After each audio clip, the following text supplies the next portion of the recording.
बेपासे वांखे अहम ख़बर ॾियूं पिया। कंधकोट मां सिटी पार्क वटि नौजवान जो वण में टंगियल लाश हथायो आहे। नौजवान दिलावर बुरड़ो जो वण मां टंगियल लाश मिलियो आहे। पुलिस जो इहो चवणु आहे।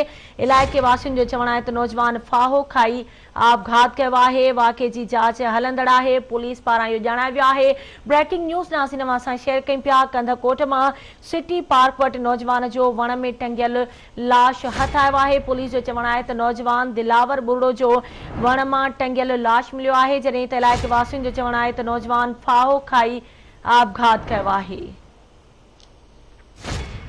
नाज़रीन खे ॿुधायूं पिया। कंधकोट में सिटी पार्क वटि नौजवान जो वण में टंगियल लाश हथायो आहे। पुलिस जो चवणु आहे त नौजवान दिलावर बुरड़ो जो वण मां टंगियल लाश मिलियो आहे। इलाइक़े वासी चई रहिया आहिनि त नौजवान फाहो खाई आपघात कयो आहे। जांच हलंदड़ आहे।